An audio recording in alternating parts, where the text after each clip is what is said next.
sick, which is why I couldn't do my Wednesday show. And you know what? We're gonna blame the Dallas Cowboys of why I am doing a show today because I just could not. I just could not.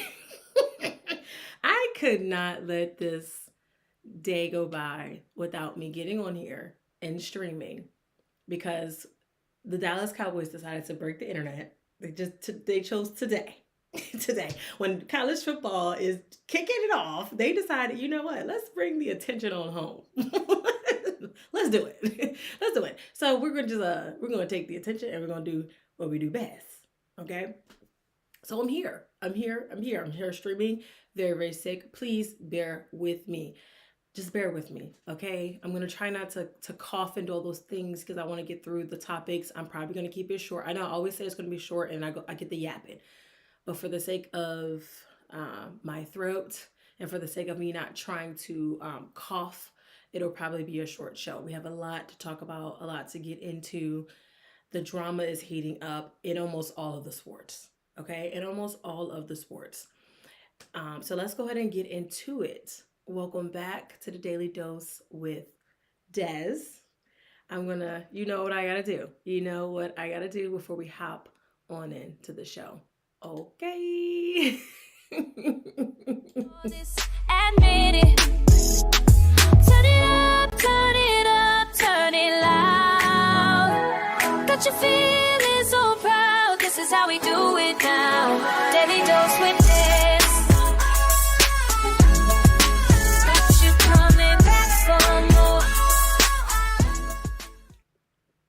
Ooh, that's still way too hot. Still way too hot. I do got something to help with the throat. Okay. I was also watching some of the games. I didn't get an image for the college games here. Oops. Hold on. Let's go ahead and bring one up. Just bring up the logo, probably.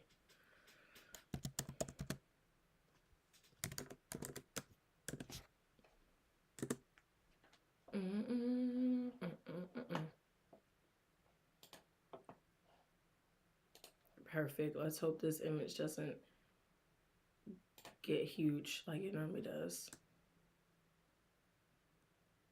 Guys, my computer is doing stupid things right now.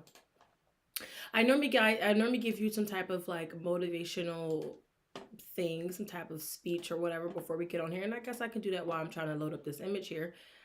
Because I definitely did not properly prepare, and now the image is up there. Bow. Bow. I guess my motivational speech was to just stay motivated. No. Before we do all of that, I just want to remind you guys that whatever you're going through, there is something better coming on the better end. Something better is always going to be around. It's going to come. You just can't give up. I know I always say don't give up. It's very cliche. Yes, I know. And I'm going to keep saying it because sometimes you just need to hear it. Don't give up. Whatever you're working on, whatever you're trying to do, whatever is in your heart is going to come into fruition. You just have to keep going. You have to keep putting your best foot forward. And you just have to remember that all things will work in your good and in your greater favor as long as you stay steadfast, keep your faith intact, or whatever you believe in, keep that intact and keep pushing forward. Okay, now that was probably like low-key kind of like not as good as I wanted it to be, but again, bear with me. Your girl is not feeling her best. Okay, so college football, I was watching some of the games. You have which is gonna roll into my next topic anyway. But you have Norfolk State versus Townsend. You have Delaware versus Delaware State, which is a big Delaware game. It's like the battle of who owns the state, which is okay. Then you have Boise. Boise just got whooped. Do you hear me? Boise just got their hind parts handed to them. So are we still on the Boise train? I was never on the Boise train. Let's make that very, very clear. I was never on the Boise train. Okay. But Boise just got smacked by South Florida 34-7. Yeah, that happened. So if you're still riding that Boise train, that pony train, Well, yeah, I hope they get some luck. I feel like the only reason why they're in the top 25 is because of what they did last year. But last year, a lot of their success came from Ashton Genty, and he's now in the NFL. So they're gonna have to re-identify themselves as a program, and I definitely think that they're probably, unless a lot of other teams in the top 25 like get whooped, I think that they might find themselves out of that top 25 spot. Um, the HBCU football is still going on, which I said is Delaware State and Norfolk. Norfolk is currently losing 13-7 to Townsend, and they're in the fourth quarter. But I had to come and do the show because I'm like, I got to get on with it. And then Delaware State is losing 28-17 with 7 minutes left in the fourth quarter. They did just score not too long ago because when I first looked at it, it was 28-10. So there's still a lot of time on the clock for this, for both games. So we will see. I probably will be off by the time the games end, but there's that. Okay, boom. All right, moving on to our next topic. I feel like I just had to say that because, like, just moving on to that. But Norfolk State also had visitors today, and, having head coach Michael Vick there is doing great things for them, obviously, getting them more national coverage and national news and everything. And excuse me, and First Take has done an HBCU tour, at least they did last year. I'm not sure how long it's actually been going on because I don't watch First Take. So there's that. But they've been doing an HBCU tour, and Stephen A. Smith is the head honcho for that, as we all know. And then they have this beauty up there with him. And Shannon Sharp used to be on there, and it was somebody else. And then I know Cam Newton joined them during some games and everything. And you guys have probably already known, like, I'm just not a fan of Cam Newton, like, at all. I think he was an absolutely great. I actually used to like him when he was at Auburn. I felt like I was always rooting for Auburn because I was rooting for him.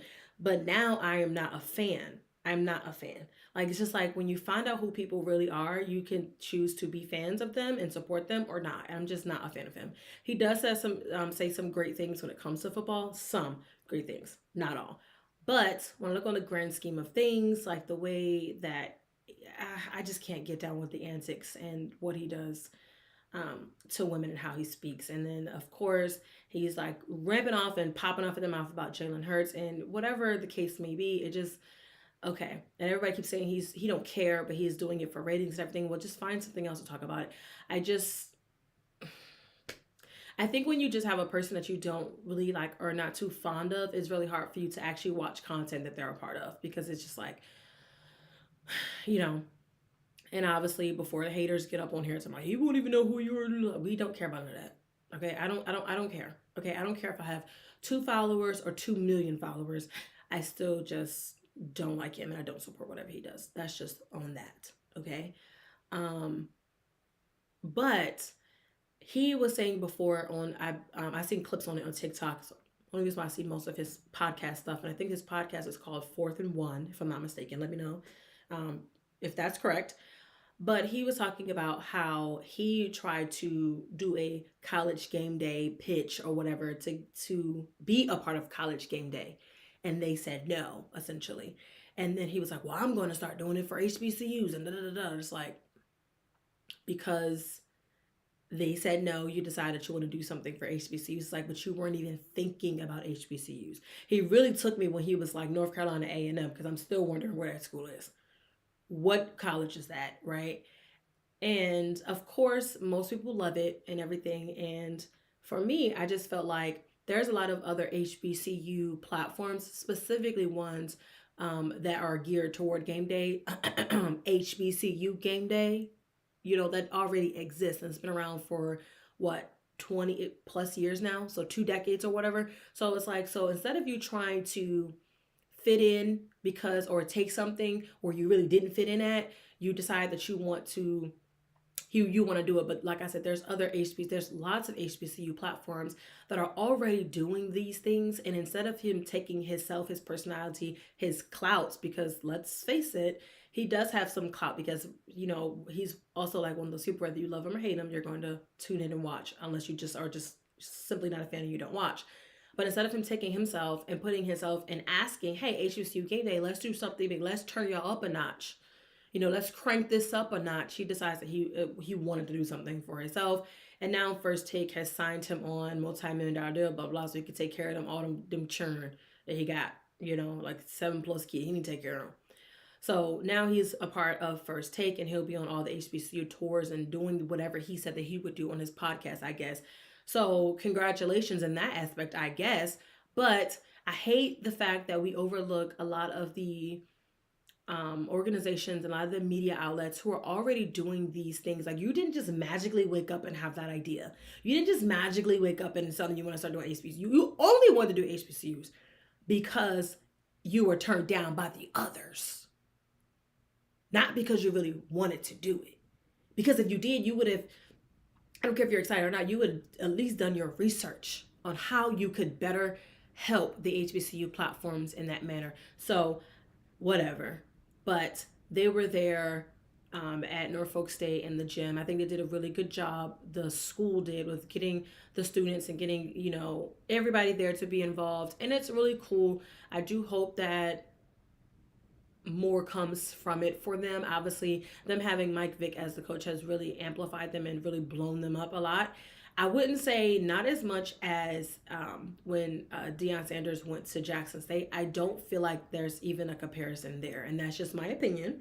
You don't have to agree with me, but I just feel like Deion Sanders is just such a bigger person in a way. So I guess when he went there and was at Jackson State, it just, I don't know. I feel like in a couple years, depending on how long Michael Vick stays there, I feel like in a couple years, even with Dell State, these are HBCUs that are not going to be talked about as much, which still, I'm not saying it's okay or not, but I just feel like they're going to lose some of that flame that is being lit because there's always going to be something else. And the media is always chasing another story anyway. But I just wanted to bring that up because First Take is doing HBCU tour and everything like that. So I did see a couple clips there about what they're doing. So cool. And I thought it was cool how they went there for his first game opening up. That was very strategic. They did that very strategically. It's not anything that was like, oh, it just happened to fall on this day. Like, no, it was very well orchestrated. Anyway, moving on to Rashee Rice. He has been suspended for 6 games. So he'll be coming back for week 7, or he'll be eligible to come back for week 7. And this suspension has come because he essentially violated the NFL's personal conduct rule. So because he violated the NFL's personal conduct rule, he's been suspended for 6 games due to the crash and all that that we've reported on multiple videos. Now, we're not going to hash it out. Please go back and check the other videos where I actually talked about him and this whole case and how he was, how he left the scene and all of that. So his actions, he is going to have to pay for his actions. Kansas City is also going to have to pay for those actions because they face a lot of really, really big teams within the first 6 weeks of those games. So hopefully they have another game plan. He looked good during preseason, especially when they did like the dress rehearsal. I call it a dress rehearsal. Especially when they did like the dress rehearsal. So he looks great during the preseason. So hopefully, I don't know if he can't practice or not, but hopefully by the time he gets to week 7, they're still like, where they're supposed to be, and he can just take it from there and amplify it up. But yes, he has been suspended. I know so many people are like, oh, he didn't get suspended yet because they were still trying to figure it out, but he has been suspended. Yeah, bet he learned his lesson this time. All right, moving on to Shaq. Not basketball Shaq, though. Football Shaq. This is Shaq Mason. He is a former Patriot offensive lineman, and he was arrested. Could you guess what it was for? Could you guess what it was for? Yes. Domestic assault, allegedly. Yeah. Yeah. He was arrested for domestic abuse. And of course, I have les articles. Did I still keep it up? Hold on, y'all. Let's see. Did I keep it up? Okay, that's the wrong thing. I have one thing that's like dedicated toward the articles and the other browsers like dedicated to everything else. So here we go. Yes. Isn't this wonderful that I actually get to, I clip these things so when I'm in between time trying to figure things out. Hold on, let me take a sip, y'all, before I be coughing. Hold on.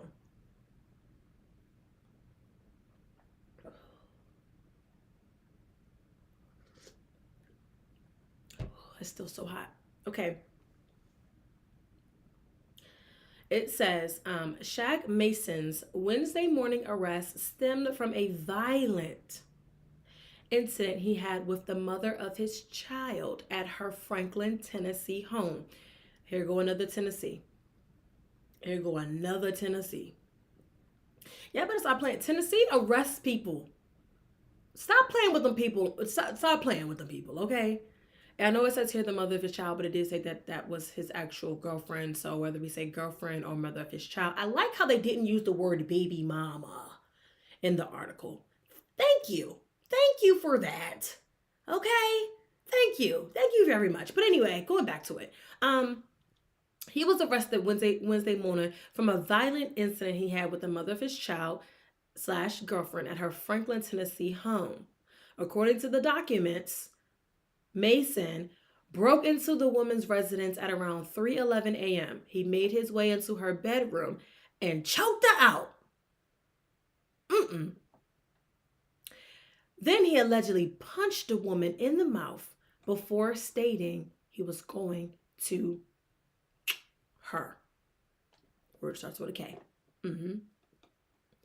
Police officers wrote in the documents they noticed a fresh laceration on the woman's bottom lip during questioning. They also stated Mason went on to send a selfie to the woman with a text that read, "I'm gonna you."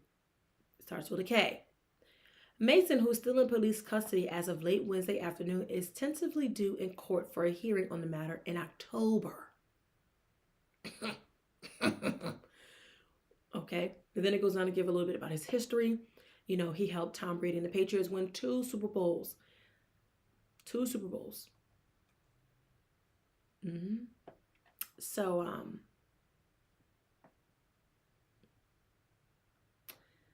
31 years old. It's also alleged that he had just got cut. Yeah. The charges are 1 count of aggravated assault, 1 count of aggravated burglary, 1 count of harassment, and 1 count of driving on a suspended license. His bond was set for $150,000, though the jail records say that he remains behind bars. He ain't got it. Either he ain't got it, or she probably was the person that he would call to get him out, but that he didn't assault her, so she probably is darn sure not getting this out. Okay. Yeah, and it goes to, you know, he was picked for the Patriots in 2015. He just turned 32 today. Happy birthday from the jail cell. Okay. Yeah, he started 32 games for the Houston Texans in 2023 and 2024. So he's also a former Texan. And he was released by the team in March. He's currently a free agent. So he was a free agent. Yeah.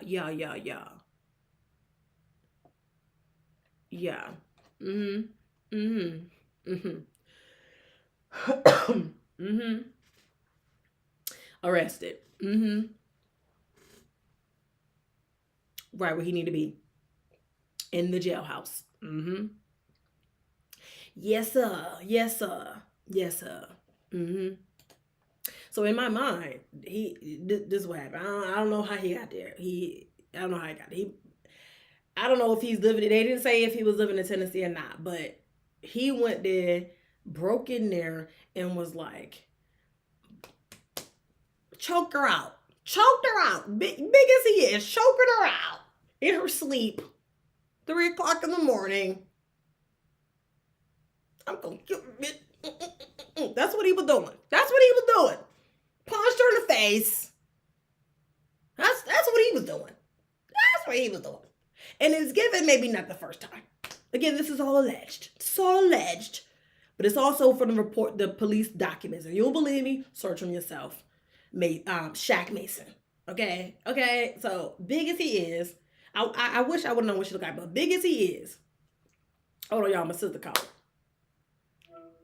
Don't start no, say nothing crap. I'm on the live. Okay, I'm just calling you to tell you that I'm talking to Bill and I'm asking him like what we need to make it, and he's telling me that everything you need to play, he's gonna play. Okay, I'm gonna have to call you back because I just said I'm on the live. I'm working. What you want to be on the live? Y'all supposed to want to be on the live, y'all. What you want? You can't even see your face. I might be on the live. And do what? What you gonna talk about? You don't know nothing about sports. You don't even have a link to get on here. I have to send you a link for you to get on.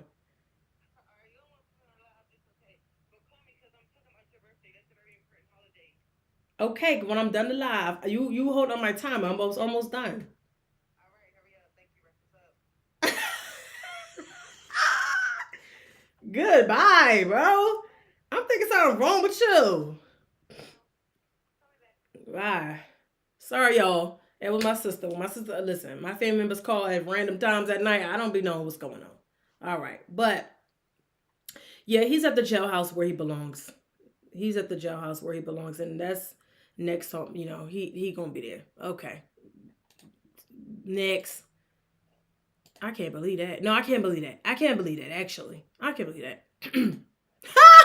Micah!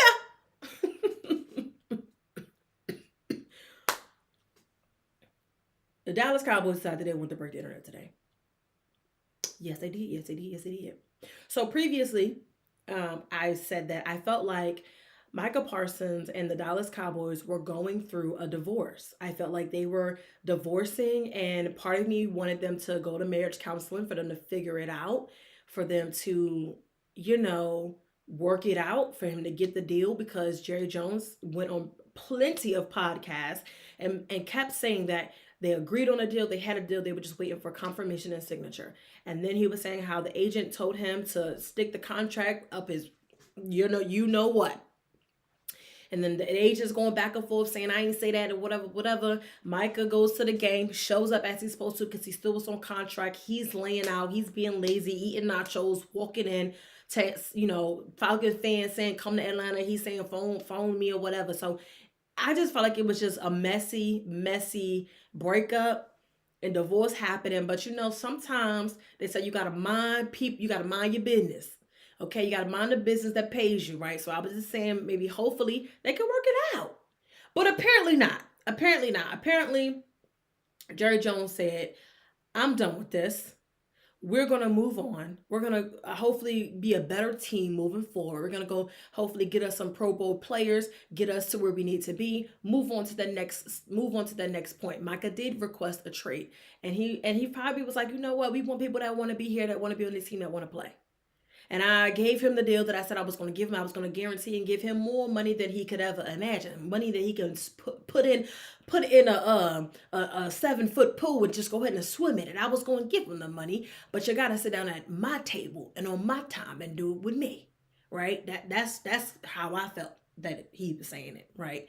And whether he was talking to Micah or he was talking to agent, he was talking to both or neither one. I don't know what was going on, but Micah just seems like, okay, well, I'm unpleased with all of this. So there's that. And then today they just decide. And what's so crazy is the timeline of this whole thing, because I think I want to say 2-3 hours before before we even seen the news, it was an alert. The Dallas Cowboys, for the first time, are taking trade calls for Micah Parsons. When did we get there? Because you just told me that y'all had a deal. You just told me that you're just waiting for confirmation of signature. Not me, but us, the people. You just said that everything is going to be all right, But then on the flip side, you said, we still got him on contract for 3 years and I got a franchise tag. And he said that as he scooted up to the top of that seat. You know what he mean business? You know what old grandma and them used to go into the bank and be like, I need my money and I need it on time? And they used to scoot up? Yeah, business. He meant business. One thing about Jerry, he is a businessman. He money talk, BS walk. Okay, so we trying to figure out, what's going on. Taking trade calls. And then 3 hours, 4 hours later, dun, dun, dun, dun, Micah Parsons is traded. Micah Parsons is traded to Green Bay. Wait a minute. Huh? Hold on. Hold the phone. He's going where? He's going to Go Pack Go? The cheese hats? He go, what? I mean, I guess it wasn't the Eagles. I mean, I guess it's cool. It ain't the Eagles. Or the Commanders. Or the Giants. So, I mean, there's that. But he's going to the Green Bay Packers over there with Jordan Love. And Jordan Love said way back in like January, February sometime. Maybe was it that early? I don't know. But he said it way back when on a podcast. When they was on a podcast together, they wanted him to be in Green Bay. He was gonna be in Green Bay. That's what he said. Y'all, I was shocked of this. Okay? I was shocked of this. 5:06 they made the announcement. 5:06. You want to know how I know? Because I screenshot it. Breaking news. Dallas trading 3-time All-Pro linebacker Micah Parsons to Packers. Adam Schefter. Y'all know I got my alerts on. And then it says that they agree on a 4-year deal. $188 million contract. I believe it's $120 million fully guaranteed upon signing. And he is now the highest. He is the highest paid non-quarterback in NFL history. And all it took was for the Packers to make it happen.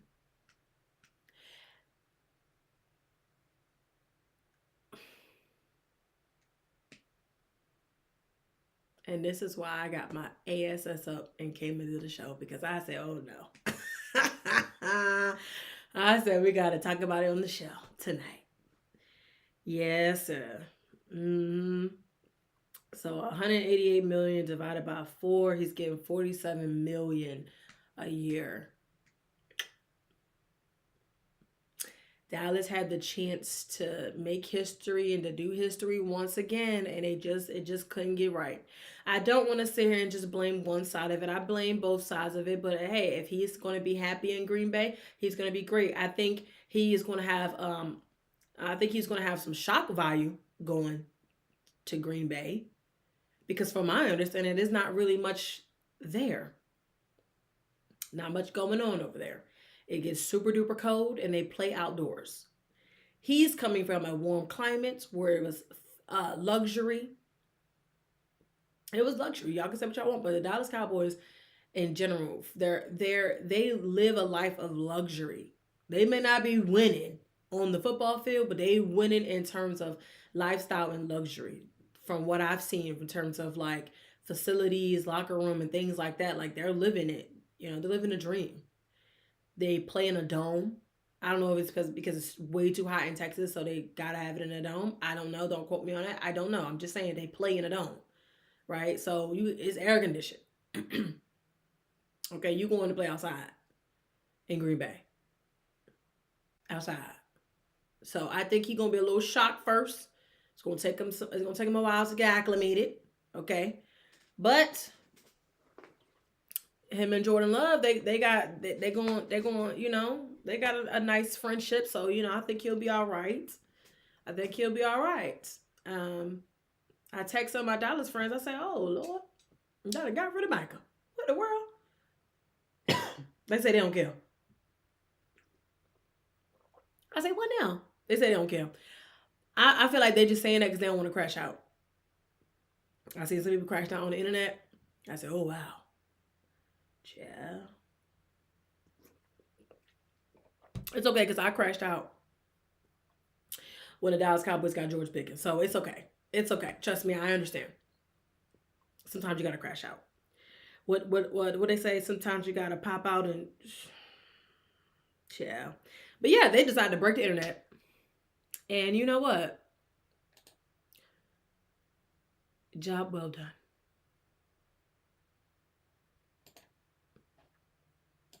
Moving on. We're going into the tennis world. My last couple topics is about tennis.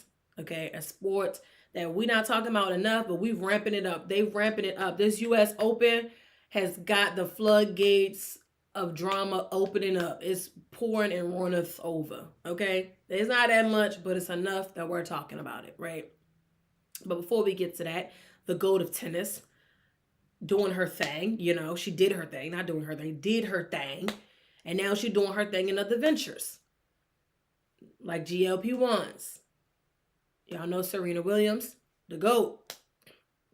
She still got a little junk in the trunk back there, allegedly, apparently, whatever, whatever we want to say. But this is new Serena.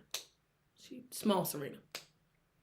And she has came out and has, outwardly told us all that she has been on GLP-1s, which has helped her lose over 30 pounds. And she's so happy that she has gotten to this point in her life where she had to take them. And for me, when I heard and I seen the commercial, it was very generic. It was very like everybody said the same thing. This was the best decision of my life. I felt like I couldn't lose weight. I don't want any commercialisms when you're trying to tell me why you got on that. I speak to me in black lingo. Tell me why you got on this thing, okay? Because I ain't judging. I'm trying to figure out if I want to spend the money on myself. You need to tell me why, but you need to tell me you need to talk to me like I'm your homegirl. Girl, I just couldn't get rid of this swoop out that had that second baby. Yeah, and it wasn't doing what I needed to do. I was in the gym and my body ain't in tennis shape like it was. I couldn't go in there and run for 500 hours and then I'd be back slimped at with the wagon. That's what I need to hear. I need to hear something like that. I need to feel more like genuine. I feel like authentic because you're doing it for whatever reason you're doing it for. I just felt like because it was commercialized in her response and in her why she was doing it, I didn't take it serious. I didn't think that it was true. I didn't think it was believable. But the company is called Roe, and she is saying that she's a partner or whatever. There's some articles saying that she has a stake in, she is part owner of this company. And it would make sense. I mean, she is well known for doing ventures. She has a quite thick and stacked portfolio in terms of capital, and so does her husband.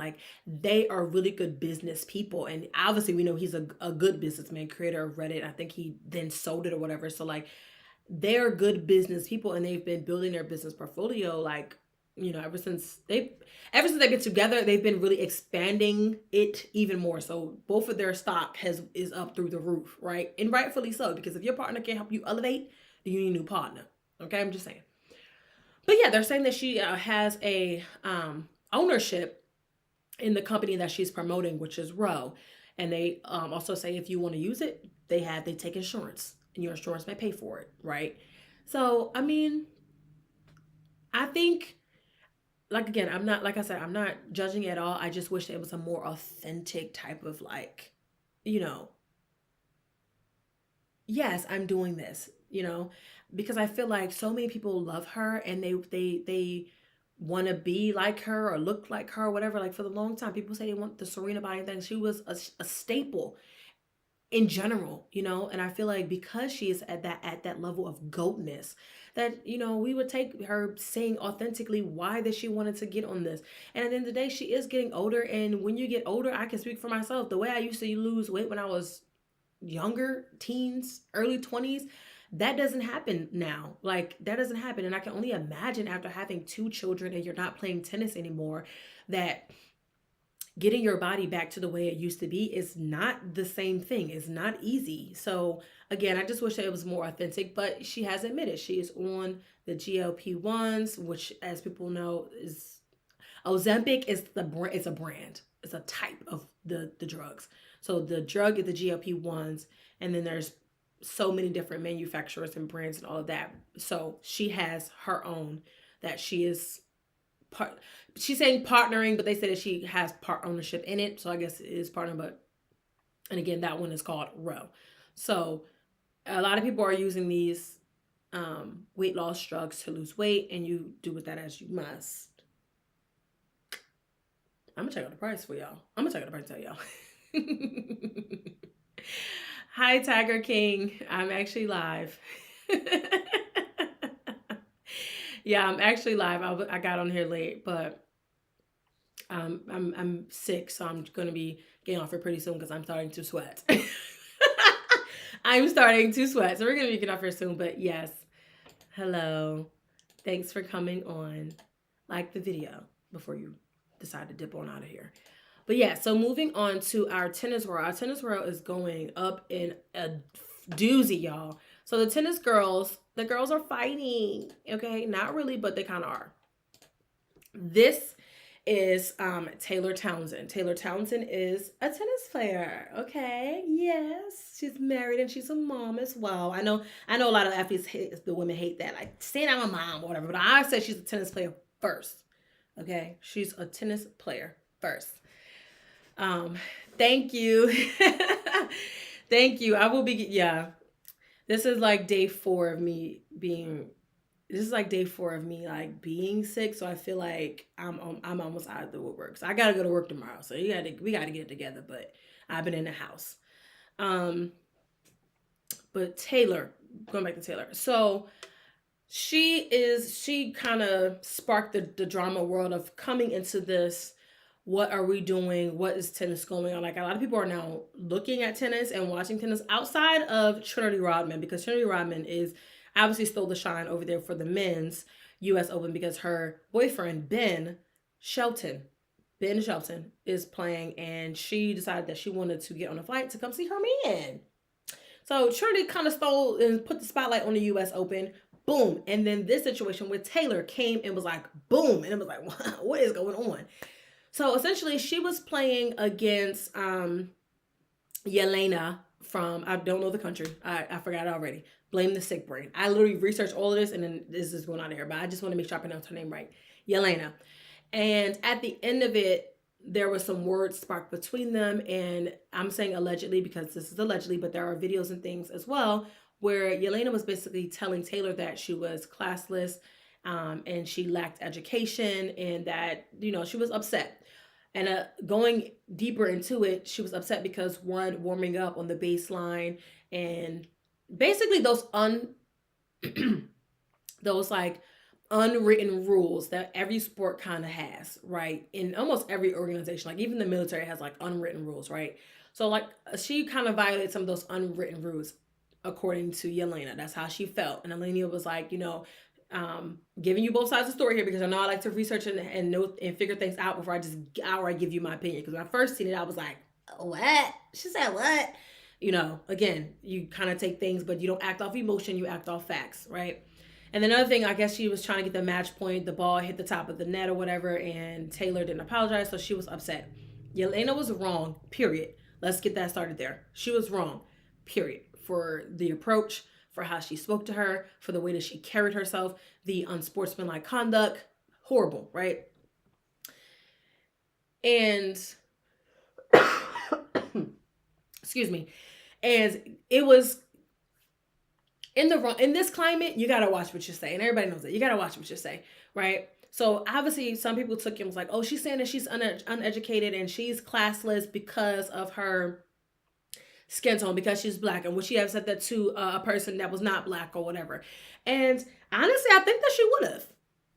I'm not even taking up for the girl. I think that she would have, because reading like what she had to say on her Instagram page and reading over how she said it. Now, could it have been a little biased? Yes. Could have been a little prejudiced? Yes. I'm not saying that it wasn't. I'm not saying that it could not be. But reading it and understanding why she was so mad and so upset and so angry, because, and why she's so passionate about this, because she's from a small country and she, this is her chance to get to play on a big, huge stage in the United States. I think that, if you know about foreign countries, they take what they do very, very seriously, and they do be getting pissed. They be getting pissed, real bad. Like they be ready to duke it out and fight. And again, her actions were not right. Her words were not right. But I don't think that, and even Taylor said she didn't take it as it being like a black thing in a way. But it was just kind of like the wrong thing to say. I think she was really saying she's uneducated when it comes to tennis. And it's like, well, who are you to tell anybody that they're undereducated from tennis? Just because I don't want to do the unwritten or unspoken rules in tennis, that doesn't mean I'm not educated in tennis. Doesn't mean that I'm classless because I decided to do what I want to do when I want to do it. And it's also not my fault that you're here on U.S. soil and the people are rooting for the U.S. player. That's not my fault. You can be mad at that, but don't be mad at me because I'm doing things my way. Everything is not going to be your way. So yeah, you need to watch yourself. I also love how Taylor carried herself because again, had she stepped out of line, it would have been Taylor's this, Taylor's that, Taylor's the hothead. The same way they have done plenty of times before with like Serena and Coco. They go to bat for themselves. She did spark back a little bit, but when they go to bat for themselves, then the media tends to turn it and make it, the black woman's problem. But her comments were obviously wrong. And again, I love how Taylor was like, being a black player and being out here to being a representation of black people, especially black women. And she mentioned like, I carried myself the way I did because I think about if my son was to see this, what would my son think? How would he look at me and view me? And I think that's really solid for her to say that. And then, of course, her caption for when she won and moved on to the next round was BTA. And if you know, you know. And I also feel like being a sore loser in your sport, because I called Naomi about this as well when she was excuse me, my brain's moving so fast, I'm speaking the words. When she was a sore loser against Victoria, which is another black woman, I said that Naomi should have done better because you are a 4-time Grand Slam champion. You know better than to do that, right? If we're going to talk about class in the sport in general, you need to do that. And then, of course, they asked Naomi about it, and she was just like, she probably didn't understand or probably didn't really recognize what she was saying and why she was saying and where she was at, and she needed to get that together. Those were terrible comments. You don't need to make those. And I do agree. You don't need to make those comments at all because you don't know somebody else. Don't be you could be a sore loser, but don't be saying stuff like that, Yelena. Okay, you better recognize. All right, but she's moving on. And I also hate the fact that even because why is Naomi being asked about this? Why is Naomi being asked about it? I got a picture of Naomi. Let me put Naomi up here. Why is Naomi being asked about this? You know what I'm saying? Like, why as the media are they dragging it out? Naomi is moving on to the 3rd round. Why are we asking her in her post game about this situation? Why can't we make it about them? I need to bring this down. This looks so ugly.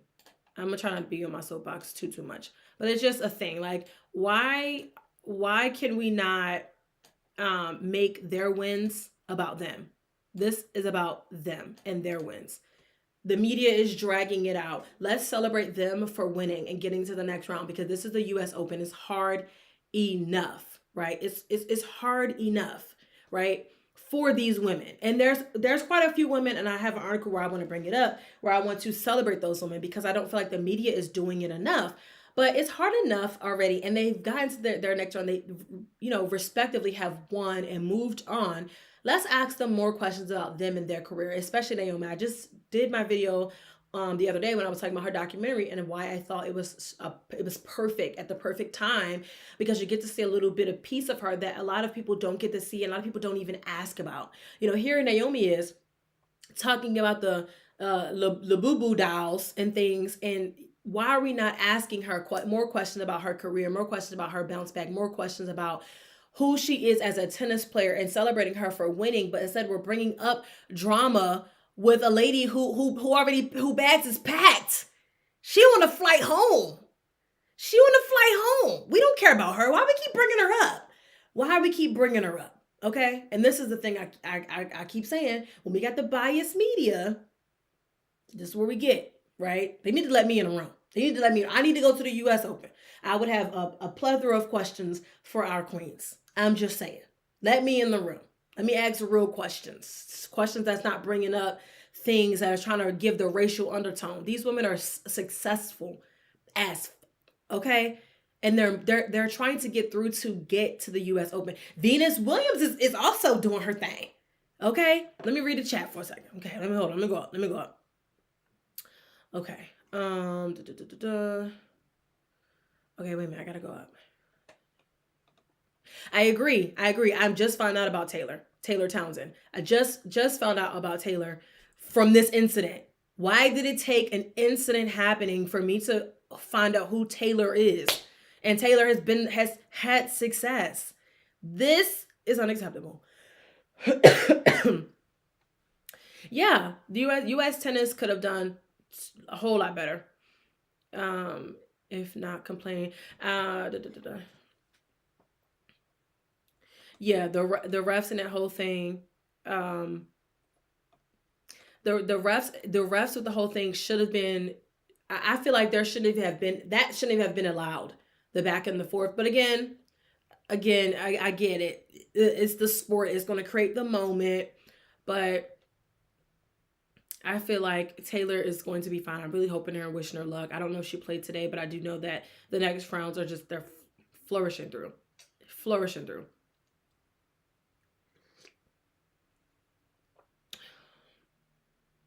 Yeah, I do agree that in the comment says but our athletes have that extra placed upon them no matter what it is, and it's not fair to them because and then they say because they did not support her, she had to do it on her own. And very much for US tennis. I feel like, and as we're speaking about this, yeah, and again, I think too, like when I compare like Naomi and Taylor, right? Just not career success. I'm saying like weight. Because I seen another comment which was disgusting about both the women. They were like, when did tennis players get so husky? If y'all don't shut up, a lot of these women are mothers. They're mothers on the court. Freaking mothers. They're training, they're losing weight, they're getting stronger, they're lifting weights. That's for one. When you lift weights, you're going to get bigger. So it's like, what are we talking about? Why are we talking about their weights? For what? That doesn't make any sense. That doesn't make any sense to me. They're healthy women. But let's go through. I'm not sure if these women are still in. Some of these women are still competing within the 2025 U.S. Open. So obviously, as y'all know, Coco Gauff is one of the girls. She's been doing it, showed up at the Olympics, did her thing. Coco Gauff has slowly been emerging as the face of tennis, but Naomi Osaka is still going to very much be there, and she is definitely dipping and doing it. Her outfits have been chef's kiss. Like she's giving me revenge tour. I'm in my revenge era. Okay. Now I know I drag Naomi when she's not a good player, but I'm on Naomi's side. I'm rooting for her. I'm a fan. But as a fan, I can also drag her too when she was not being a girl's girl. Okay? It's already hard enough. But anyway, Coco Gauff is competing. Then obviously, Naomi's still on. Like I said, she did win and she's moving on to her the third round. You have Venus Williams. She also won in the doubles today, which is great. I love seeing her out there at 45 years old. What? I hope to be able to move and look like her at 45 years old on a tennis court. Yeah. This is Venus' 25th appearance. Y'all, put some respect on her name. Victoria, I think it's Boko or Mboko, Victoria, the one who beat Naomi in the Canadian Open. So she is there. And Victoria is 18 years old, y'all. She's our up and coming. You have Jasmine Polani. That was a cute little outfit. I did see a clip about her winning a session last night, or not last night, but I did see a clip of her a couple nights ago. Alicia Parks. Yeah.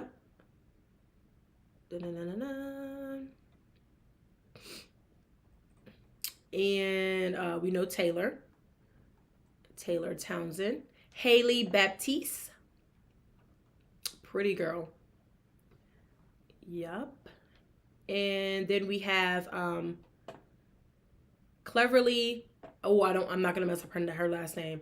Her last name is Go. I don't know. It starts with an N, but we have Cleverly. I'm not even gonna try to mess up her name because that's disrespectful. But those are Black women that either have already competed in the U.S. Open or are currently in the U.S. Open and currently chasing their dreams to get to the next round, get to the next level to hopefully win overall. So yeah.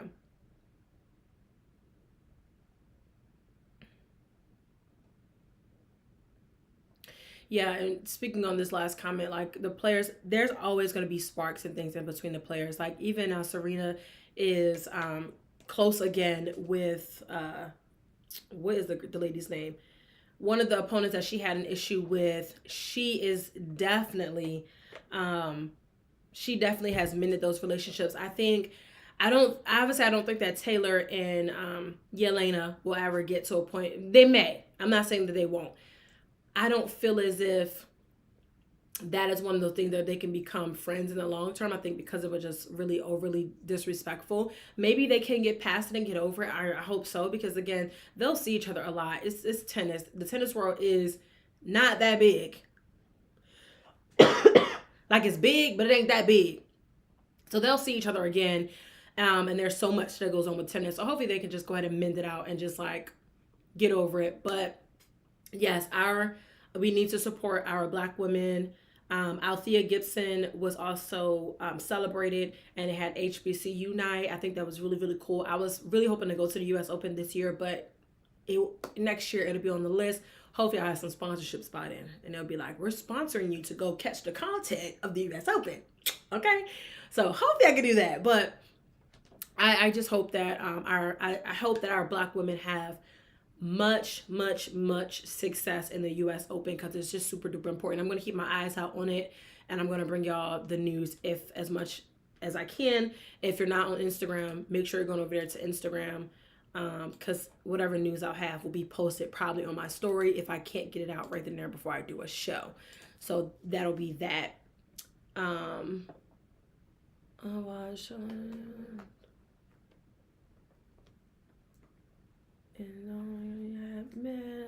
Yes, I did. Another comment. Hold on. I watched your swag media after the fact a couple weeks ago. I liked your setup and good talks to the players and one of the coaches who took time. Yes. I actually talked to two of the coaches, two of my favorite new coaches in the swag. Head coach Hampton of UAPB and head coach Cozy of FAMU. Coach Cozy and I are now, this is like our second season together, because before I was with head coach Willie Simmons, but it's like our second season together. And I think the first season, which was his first season, because I was always like there and because I always made myself known. And honestly, in that world, so like when we used to go do FAMU media, obviously local news stations were there, but outside of that independent media, it would be me, and it would be HBCU game day at majority of the games. And that's how it is at majority of the places, right? So I try to be there, even when like Edward Waters, like my videographer, he's contracted only for one thing, but he also works with me as we're media together.